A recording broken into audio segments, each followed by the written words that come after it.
नमस्ते साथीहरु आजको भिडियोमा तपाईहरुले भनेछु कि रोमानियाको करेन्सी नेपालमा कति हुन्छ, 1 रुपैयाँ रोमानियाको नेपालमा कति हुन्छ, 10 रुपैयाँ रोमानियाको कति हुन्छ, 1000 रुपैयाँ 100 रुपैयाँ नेपालमा कति हुन्छ, त्यो आजको भिडियोमा म तपाईहरुले सिकाउने छु कि रोमानियाको रुपीजलाई चाहिँ हामीले नेपाली करेन्सीमा कसरी कन्भर्ट गर्ने। ल त साथीहरु हामी न भिडियो ढिला गरौँ, यो भिडियोलाई स्टार्ट गरौँ।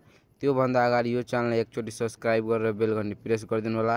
अनि यो च्यानलमा टेक्नोलोजी रिलेटेड भिडियो आइरहेको हुन्छ, त्यसैले यो भिडियोलाई एक लाइक गरी दिनु होला। ल त साथीहरु, त अब के गर्नु होला, तपाईहरुलाई चाहिँ तपाईहरुसँग कति रुपैयाँ छ त्यो पहिला तपाईहरुले कतिमा चाहिँ कन्भर्ट गर्नु छ त्यसको लागि चाहिँ क्रोम ब्राउजर एप्लिकेसनलाई ओपन गर्नु।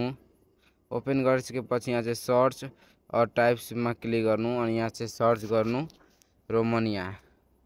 जस्तै कि मैले सर्च गरे रोमानिया। ल साथीहरु, रोमानिया अनि रुपीज नेपाल सर्च गर्नु अनि यस्तो गर्नु आइसकेछ तल। रोमानियाको 1 रुपैयाँ नेपालमा चाहिँ 31.16 रुपीज हुन्छ साथीहरु। अनि यहाँ चाहिँ यसमा क्लिक गर्नु अनि तपाईहरुसँग 1 रुपैयाँ छ भने 31 रुपैयाँ हुन्छ, 10 रुपैयाँ छ भने 311 रुपैयाँ 59 पैसा हुन्छ साथीहरु। अनि 100 रुपैयाँ छ भने 3115.90 पैसा हुन्छ साथीहरु। अनि जस्तै कि तपाईहरुसँग 500 छ भने 15,589 रुपैयाँ चाहिँ हुन्छ साथीहरु। अनि यहाँ चाहिँ मसँग चाहिँ 1000 रुपैयाँ छ भने